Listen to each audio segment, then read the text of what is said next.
দাদা আমাকে বহুবার জিজ্ঞেস করেন যে কানাই, তুমি রাধার সাথে এই সংসারকে প্রেম শেখাতে এসেছো, তাহলে কেন তুমি রাধাকে এত বিরক্ত করো? কেন ও তোমাকে বিরক্ত করে? কেন এই ঝগড়াঝাটি হয়? কেন এই টানাপোড়েন চলে? এবার এটার উত্তর আমি কিছুটা এইভাবে দিতে চাই। পিঁপড়ে সেই বাড়িতেই প্রবেশ করে যেখানে মধু উপস্থিত আছে। যদি আপনার বাড়িতে মধু থাকে, কোনো মিষ্টি জিনিস থাকে, মিষ্টত্ব থাকে, তাহলে পিঁপড়ে সেখানে অবশ্যই প্রবেশ করবে।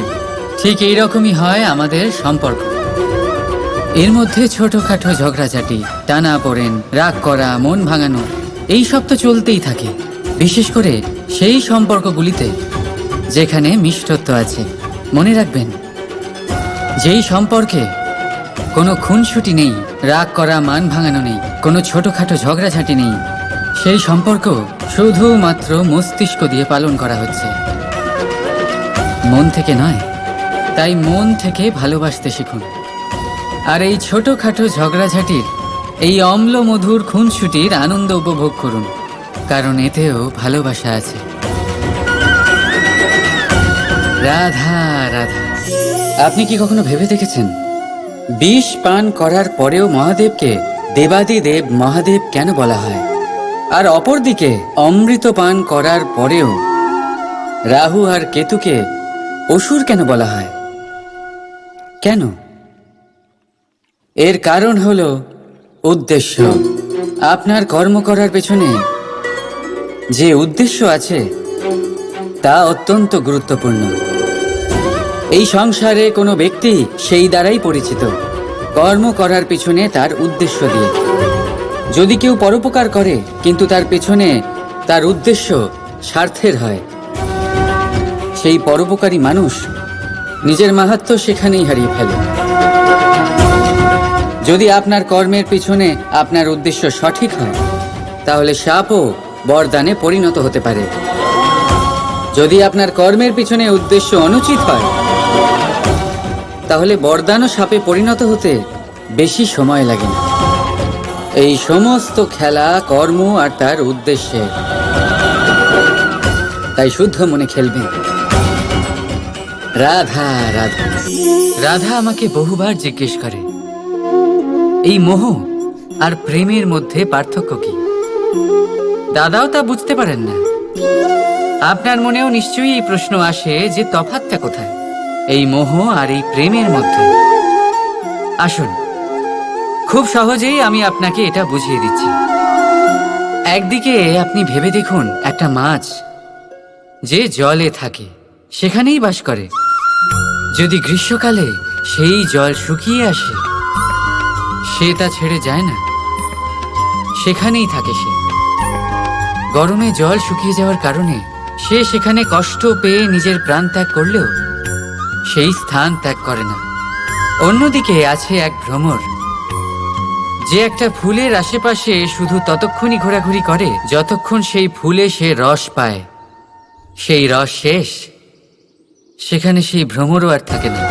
তাহলে যেই তফাৎ এক ভ্রমর আর মাছের মধ্যে আছে, সেই তফাতই আছে মোহ আর প্রেমের মধ্যে। যা কোনো কামনা ছাড়া, কোনো লোভ ছাড়া করা হয় তা হলো প্রেম। আর যা কিছু পাওয়ার উদ্দেশ্য নিয়ে করা হয় তা হলো মোহ। তাহলে ত্যাগ করে দিন এই মোহকে, আর আমার সাথে ভালোবেসে বলুন, রাধা রাধা। ঈশ্বর। যখনই আমরা ঈশ্বরকে স্মরণ করি, তার কাছে আমরা প্রার্থনা করি আমরা যেন সদা সুস্থ থাকি, এই সংকট থেকে, এই বিপদ থেকে আমরা যেন দূরে থাকি। কিন্তু এ ভীষণ বড় এক ভুল। এখন আপনারা ভাবছেন যে আমি কি সব বলছি। ঈশ্বরের কাছে সংকট থেকে দূরে রাখার প্রার্থনা করা, এ ভুল হয় কি করে? কারণ এই সংকট, এই বিপদ যার থেকে আমরা দূরে পালাই, যে সংকট কিছু মুহূর্তের জন্যই আসে আর তা চলে যাওয়ার পর আপনার আপনজন, আপনার শুভাকাঙ্ক্ষী, আপনার বন্ধুদের পরখ করতে শেখায়, আপনার ঘুমন্ত বোধগুলি জাগিয়ে তোলে।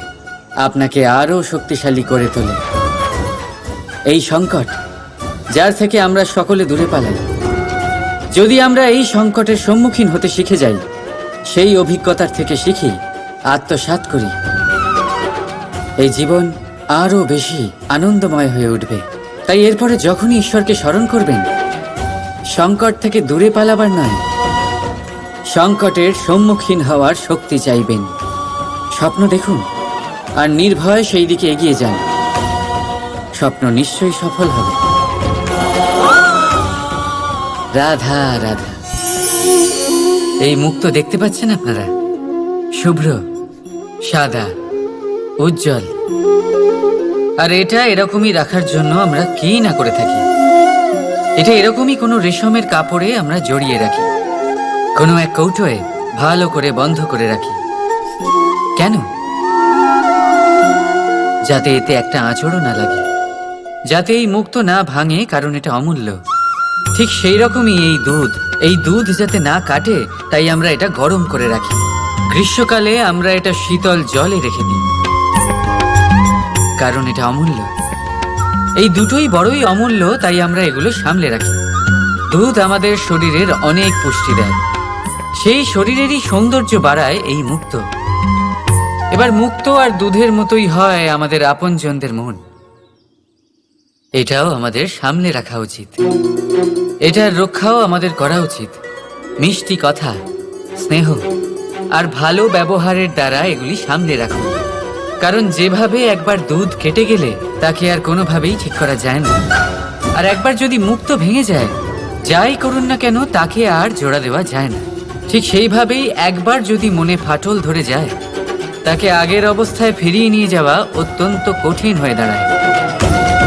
মনের মতামতে ভেদাভেদ হতেই পারে, কিন্তু মনের ভেদাভেদ হওয়া উচিত নয়। সেই জন্য একে অপরের মনকে সামলে রাখুন, কারণ তা অত্যন্ত অমূল্য হয়। রাধা রাধা। এই পুস্তক বড়ই কাজের জিনিস।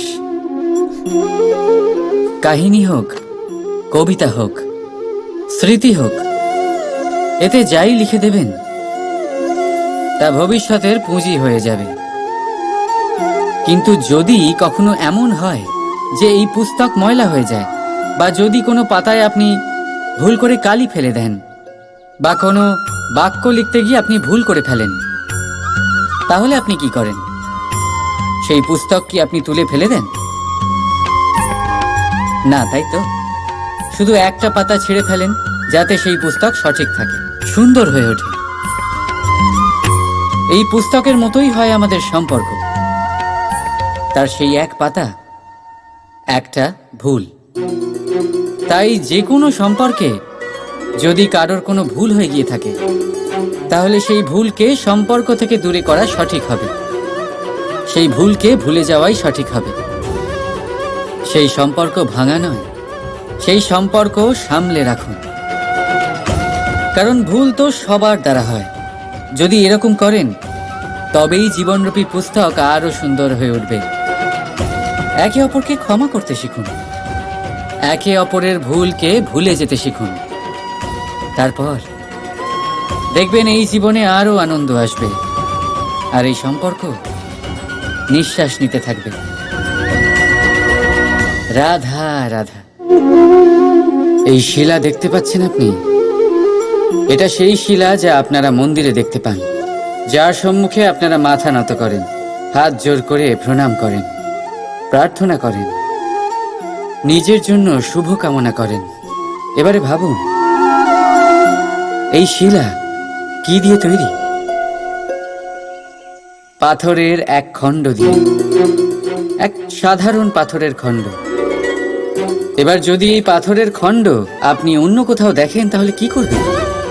পদাঘাত করবেন। সেই পাথরের আপনার কাছে কোনো মাহাত্ম্য নেই। এখন এইটাই মানুষের সাথেও হয়ে থাকে। আপনি হয় সংসারে সম্মান পাবেন, নয় পদাঘাত পাবেন, সেই সিদ্ধান্ত আপনার।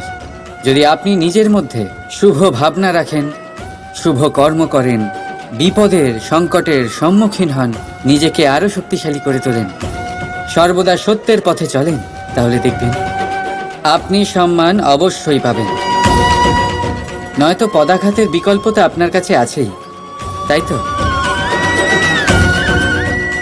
রাধা রাধা। আপনি কি কখনো ফলে ফুলে পরিপূর্ণ বৃক্ষ দেখেছেন? তার ডালগুলো কিরকম স্বাধীনভাবে বেড়ে ওঠে, কিন্তু যদি এই ডালগুলো মূলের সাথে ঠিকভাবে যুক্ত না থাকে, সেই বৃক্ষের মূলগুলি গভীর না হয়, তাহলে কি হবে? তাহলে কি সে সেই সব সুবিধা পাবে? কখনোই নয়। সেই বৃক্ষের ডাল পড়ে যাবে, সেই বৃক্ষ ভূমিষ্ঠ হয়ে যাবে। ঠিক সেইভাবেই চিন্তাভাবনার স্বাধীনতার আনন্দ আপনি তখনই আস্বাদন করবেন যখন আপনার শিক্ষা গভীর হবে। তাই স্বাধীন থাকুন দৃষ্টিভঙ্গিতে, কিন্তু যুক্ত থাকুন শিক্ষার সাথে। রাধা রাধা।